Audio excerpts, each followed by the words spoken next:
Bienvenue à nouveau sur notre chaîne. Avant de plonger dans l'incroyable monde de l'anime, je vous invite à vous abonner à notre chaîne. Année résumé, ça sera un grand soutien pour nous pour vous donner la meilleure expérience des récaps. Aujourd'hui, nous allons parcourir la deuxième partie de l'anime précédent. Pour ceux qui n'ont pas regardé les premières vidéos, vous trouvez les liens dans la boîte de description. Allons-y. Après un bain chaud et relaxant, Shizzy s'amuse à voir voler les insectes laineux dans le jardin. Elias lui explique qu'elles consomment le froid de l'air et font pousser une toison sur leur corps comme les moutons. Et comme leur laine est parfaite pour être utilisée dans les outils de magie et de sorcellerie, les deux hommes décident de la couper et de la garder. Pendant qu'ils font cela, un étrange insecte attaque Shizzy et consomme toute la chaleur de son corps. Elias repousse la créature et emmène la fille à l'intérieur pour la réchauffer. Quelques minutes plus tard, la fille se réveille en se sentant beaucoup mieux qu'avant.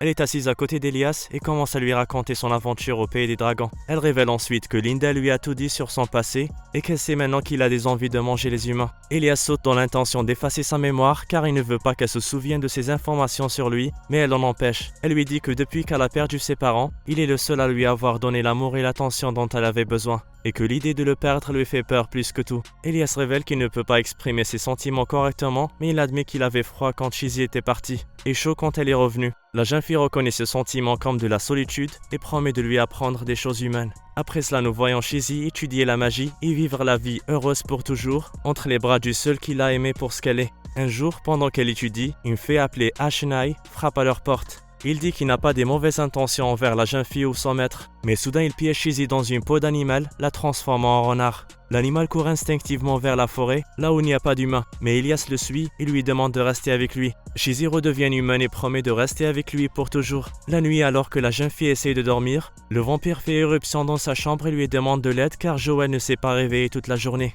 Shizzy et Elias se précipitent pour voir ce qui est arrivé au vieil homme. Après avoir vu sa situation, Elias révèle que Joel est en train de mourir et qu'il ne lui reste qu'une semaine à vivre. Le vampire ne peut pas croire que l'homme qu'elle a aimé pendant des années est couché sur son lit de mort. Les filles sortent prendre l'air pendant qu'Elias explique la situation à Joel. Le vieil homme accepte son destin et révèle son dernier souhait, parler à la femme aux yeux rouges qu'il a vue dans son jardin. Il est courant que les gens ne puissent pas voir leurs familiers, c'est pourquoi l'homme est tombé amoureux d'elle dès le premier regard et ne l'a jamais revue. La nuit, Shizzy demande à Elias la permission de fabriquer la potion interdite qui permettra à Joel de voir sa bien-aimée. Elias hésite en raison de la magie nécessaire pour la fabrication de cette potion, puis il accepte et prévient Shizzy de ne pas s'épuiser. 5 jours plus tard et après un dur labour, la jeune fille réussit à faire la potion magique. Elle la remet au vampire qui l'applique sur les yeux de Joel. L'homme la voit enfin et lui offre avec joie la vie qui lui reste car elle l'a inspiré à continuer à vivre après la mort de sa femme. Par ces mots, Joel fait en sorte qu'il soit encore plus difficile pour eux de se quitter. Le vampire s'effondre tandis que son amant s'efface. Après cela, elle décide de rester dans le jardin de Joel pour en prendre soin et éviter d'être blessée par d'autres personnes au nom de l'amour. Sur le chemin du retour, Shizzy et Elias rencontrent le roi Oberon, qui sait pour l'engan interdit et il confisque le reste. Cependant, juste après avoir donné la potion, Shizzy devient plus faible. La bague dans ses bras se brise et elle commence à cracher du sang. Le familier de Shizzy s'affaiblit aussi, alors Elias et Oberon décident de l'emmener voir le docteur des fées au pays des fées où le temps passe vite pour qu'elle puisse se rétablir rapidement. Le lendemain, Shizzy se réveille avec un bandage dans les yeux. Le docteur Shannon lui demande de rester calme pendant qu'elle enlève le bandage. Puis elle explique que le corps de Shizzy n'a pas supporté l'excès de magie qui a été utilisé pour créer la potion. Pendant ce temps, Elias va à la rencontre de Titania, qui lui dit qu'il serait plus sûr pour eux deux de vivre dans le monde des fées.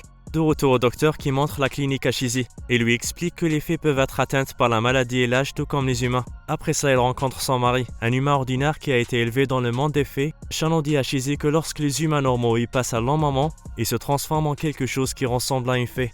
De l'autre côté, la reine essaye de convaincre Elias de rester dans son monde, mais il prétend apprécier l'amour de Shizzy et respecter sa volonté, déclinant ainsi l'offre de Titania. Simultanément, le docteur attire Shizzy vers une rivière où elle teste son désir de vivre en essayant de la noyer. Mais la petite fille trouve la force de se défendre et retourne la situation, et toutes les blessures disparaissent. De retour à Silky qui s'ennuie seule, elle change la déco de la maison et la nettoie très bien. Puis elle se rappelle les jours où elle était une banshee, pleurant seule pour avoir perdu sa famille. La pauvre Silky commençait à marcher seule dans les bois jusqu'à ce que Springan la sauve et l'emmène rencontrer une autre famille. Il a complètement changé son apparence en la faisant ressembler à une fleur d'argent et lui a fait accepter son destin pour commencer à protéger les faibles au lieu d'être une faible. Le lendemain, Elias et Shizzy sont de retour dans leur monde où ils confirment que le temps passe différemment d'un côté comme de l'autre. et il conclut après avoir vu la neige que des mois se sont écoulés. Lorsqu'ils entrent dans la maison, Silky est ravi et les accueille chaleureusement. Le lendemain, Shizzy rencontre les jumeaux de Yuli qui lui rappellent ainsi qu'à Elias qu'ils doivent se préparer pour Noël avant que le roi cornu et sa sombre dame ne marchent sur terre. Plus tard, nous voyons le familier de Shizzy qui a été traumatisé depuis le jour où son maître est tombé malade. Alors Elias essaie de l'aider. Après cela, le trio sort pour se préparer à Noël où ils s'amusent à décorer les arbres. À la fin de la journée, Elias surprend Shizzy sur la gui et elle ne peut refuser de l'embrasser. La nuit, Shizzy reçoit une lettre d'Alice qui lui demande de sortir pour acheter un cadeau à son maître en Fred. Le lendemain matin, la jeune fille laisse un mot à Elias et elle part en douce avec le chien noir. Les deux filles partent ensemble à la recherche de cadeaux pour leur professeur, mais elle ne parvient pas à en choisir. Soudain, un facteur centaure appelé Hazel apparaît et essaie de les aider, et suggère d'acheter quelque chose de spécial qui a du sens pour leur professeur. Après cela, alors que les deux filles font un autre tour dans la ville, elles sont accostées par l'ancien dealer d'Alice qui veut qu'elle lui achète plus de drogue. Mais les filles lui donnent une leçon avant de s'enfuir. Alice explique à Shizzy qu'en tant qu'enfant sans abri, elle a été impliquée de force dans de nombreux trafics illégaux, jusqu'à ce que Ronfred la rencontre et la sauve. Un jour, alors qu'Alice nettoyait la bibliothèque, un esprit est soudainement sorti d'un livre et l'a effrayée. Mais Ronfred l'a sauvée et malheureusement il a été marqué au visage. Ce jour-là, Alice a promis de rester à ses côtés pour toujours. À la fin de la journée, les deux filles trouvent des beaux cadeaux pour leur professeur et Alice est extrêmement heureuse. Shizzy rentre à la maison et donne le cadeau à Elias, qui en retour lui offre un ours en peluche qu'il a fabriqué lui-même. Et ainsi, la petite fille s'endort dans son lit bien chaud en attendant de se réveiller. Le lendemain matin, Elias révèle que l'ours en peluche qu'il a offert à Shizzy absorbe son excès de magie et fait des belles fleurs de cristal. Après avoir ouvert les cadeaux de Noël, la jeune fille reçoit un bracelet réducteur de magie de la part d'Angelica. Son professeur lui demande alors de faire plus attention en utilisant la magie. Shizzy décide d'aller se promener et sur son chemin, elle voit une jeune fille appelée Stella qui demande de l'aide pour retrouver son frère Ethan. Elle l'arrête et essaye d'en savoir plus sur ce garçon disparu. Stella explique qu'elle jouait avec son frère dans la cour, mais lorsqu'il a refusé de retourner à l'intérieur, ils se sont battus et le garçon s'est enfui. Maintenant, ses parents semblent tout oublier de leur propre enfant et Stella commence à perdre espoir de le retrouver. Shizzy propose son aide mais pas gratuitement. Alors Stella accepte de la payer avec des grandes quantités de bonbons faits maison. Après cela, Elias Roth et les filles vont visiter la cour en offrant des fleurs en cristal aux animaux dans les bois. Il obtient suffisamment d'informations pour trouver celui qui a enlevé Ethan. C'était Ashenai. En lui parlant, Stella réalise son erreur car elle a été impolie avec son frère et a brisé le lien entre eux. Ashenai piège Elias et le garçon et les transporte ailleurs en laissant les filles seules. Le chien noir essaie de suivre leur odeur, mais il ne peut pas car ils sont cachés. De l'autre côté, les deux ouvrent les yeux pour se retrouver sous un lac, et sa sœur manque tellement à Ethan. Shizzy se transforme en ours et commence à se déplacer instinctivement et découvre l'emplacement d'Elias et Ethan. Sur le chemin du retour, Ashenai apparaît et leur rend leurs souvenirs, mais seulement après avoir pris une fleur de cristal de la poche de Stella. Les parents de Stella arrivent après cela, ce qui rend Shizzy jalouse et en même temps bouleversée par la perte de son frère. Le lendemain, Stella rend visite à Shizzy avec son paiement de bonbons fait maison et Elias les laisse seuls pour qu'ils s'amusent. Shizzy fit visiter la maison à Stella, puis en prenant le thé, elles apprennent à se connaître et font des projets d'avenir. Pendant qu'elles discutent, Shizzy aperçoit Elias qui quitte la maison sous la forme d'un chien. Elle le poursuit en laissant Stella et Ruth à la maison. Elias continue de s'éloigner, alors la jeune fille décide de prendre la forme d'un loup et commence à le poursuivre, prêté pour un rendu. Elle le trouve caché dans une ombre, alors elle s'approche pour savoir ce qui le dérange. La bête la prend et lui fait reprendre sa forme humaine. Ensuite, il lui explique qu'en écoutant ses voix, il a bizarrement eu envie de quitter la maison. Il voulait aussi que Stella parte. Après avoir entendu cela, la fille s'inquiète de la situation d'Elias et de sa confusion.